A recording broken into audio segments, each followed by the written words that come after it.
to the Scale Passion series with passionate entrepreneurs. And we're doing an e-interview today with a person I'm a big fan of, Tim Westergren from Pandora. Pandora.com, if you haven't checked it out, it's a fantastic online radio station that actually learns the music you like. And I'm a real big fan of their mission statement. It's very simply to play only the music you love, which I think is just a great key differentiator. Going to talk to Tim a little bit about the Music Genome Project, which is his core differentiator in and amongst his passion. But welcome, Tim. I really appreciate you joining me today. It's nice to be here. Thank you. So your title is Chief Strategic Officer. You're the founder of Pandora, correct? That's right, yeah. And I've read that you did 18 million in sales last year, just to set a baseline, and you're going to double that this year? Yeah, on track to do that, yeah. That's fantastic. Congratulations on your success. Thank you. And how many employees do you have now, Tim? You're about 150. Wow. And give me a sense of how many you had this time last year. I think we've hired 50 in the last year. So wow. A little less than 100 a year ago. You know, it's funny. We talk to a lot of young entrepreneurs who are growing, and they don't really understand the what it takes to hire 50 employees in a year. I mean, that's just yeah. That's crazy. Hiring. I've certainly come to appreciate the challenge and importance of good hiring. Totally and good agree. Hiring is everything. Totally agree. We're going to dive into that a little bit in terms of some pain points that we've talked about. Now, you're at 31 million members on Pandora. I'm sure that's growing. You're probably at well above that now, right? It's about 33. Oh, that's fantastic. Congratulations. And you've been in business for 9 years. I just want to give a sense of the growth. Yeah, almost 10, but not getting up on it. December will be the decade anniversary. Excellent. And before the year before the 18 million in '08, in '07, give me some sense of what that looked like, just so we could set the baseline on the growth. So I think we did about 12 okay. in '07, and our employee was around 75 probably that year. Great. So, and I know the Apple iPhone app has really accelerated the growth here recently. Is that one of the major factors, or? Yeah, the iPhone has been a huge catalyst on a number of fronts. It has been obviously a driver of growth. We do something like 30,000 new iPhone listeners a day. Wow. And about 3/4 of those are new to Pandora. So it's a really big growth channel for us. But I think probably more importantly, it's almost single-handedly kind of redefined the category of internet radio, where I think most people thought of internet radio as computer radio. They're now realizing that it's actually something a lot broader that you can, plug into your car, right?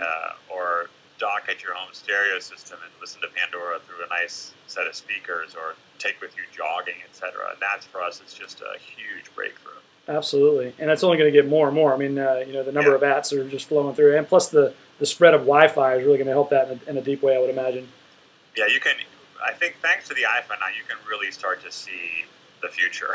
That is these really nicely designed, sort of UI-friendly computers that you can carry around, ubiquitously connected, that have high performance. Yeah. And it just redefines the whole notion of connectivity and sort of everything. Yeah, everything is right. I'm spending a lot of time talking to people about the whole concept of how this changes my business. The expectation level that Apple is raising for everyone and others in terms of making it easy. How does this affect our business? Plus social networking and connectedness and all that stuff. It's just a really amazing time right now. I can't keep track of half of it. Right. I mean, it's funny, but I think to myself sometimes, if I was launching a business now, I wouldn't know what to do exactly. Exactly. How do I build something and anticipate what the reality will be around me 12 months from now? And I much prefer to be already in the market and kind of scrambling to catch up and putting one foot in front of the other. Well, you're also lucky. You're kind of a thought leader in the market right now, which is nice. You can actually set some direction as it relates to your space, which is awesome. Let's start at the beginning, Tim. I really want to know. I had said before the interview that I assume you're an audiophile. I assume you're big into music, and I can sense that. The thing I love about Pandora is you can sense that passion, especially as it relates to the Music Genome Project. Tell me how you got into this, a little bit about the Music Genome Project, and how this turned into a business for you. So I'm a musician, so obviously first and foremost, I've had my feet firmly planted in that since I was 7 years old. I've been playing piano since I was a young boy. I learned blues piano when I was little, and had kind of a real passion for it throughout my life. spend my 20s trying to make a living as a musician, playing in rock bands and writing music, and also spend some time as a film composer. And it was kind of those collective experiences that, when combined with the sort of the .com explosion of the late 90s, led me to sort of give this idea a shot. And it was kind of, on the one hand, being well aware of the sort of challenge that musicians face building audiences, because I've been in and around working musicians all my life. And then as a film composer, really having a pretty good understanding of kind of musical construction and composition and music taste. And the genome was really a way to combine those things. Like, put down this codification of musical DNA, connect it with technology, and build a recommendation tool that over the years morphed into Pandora. I mean, we didn't start as a radio service. We have taken all sorts of crazy twists and turns, but that was sort of how this all got started. That's awesome. And when did it become a business for you? Late 90s, 2000, somewhere in there. And how did that happen? Where did you start to connect the dots between the passion of really mapping the genome, if you will, to, okay, I can really make some money with this, and this can become a business, and I can live my passion, if you will? Well, it became a business a couple months ago. You brought on some capital, and all of a sudden it's a business, right? Well, if you think back, and I'm guessing from your background, you were doing something entrepreneurial then too. In 1999, which was the real apex of the first .com bubble, entrepreneurship, especially in Silicon Valley, I was living in the Bay Area, was just rampant. Mm-hmm. And it was a relatively small step in some ways to start this business, because there was so much of it going on. And I had the idea, I shared it with a friend of mine from college, a guy named John Kraft, a very dear friend of mine, and he was the one who said, hey, why don't you go ahead and start a company? And I think I had never really thought of myself as doing something like that.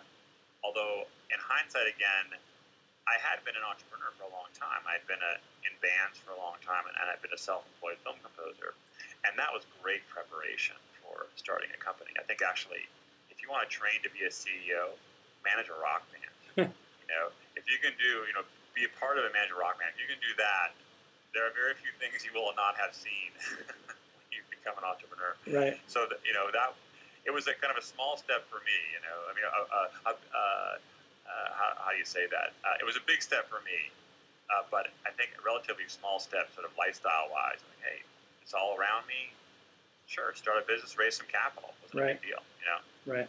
Well, just as a note, I'm a drummer. I've been playing drums since I was 8, so I know the rock band. I was a jazz drummer, and so I'm smiling because I get it. I mean, just the amount of organization and shuffling and late nights, and I mean, you pour it into it just like an entrepreneur does their business. So poverty too. Exactly. Poverty. Scrape it together, ramen noodles.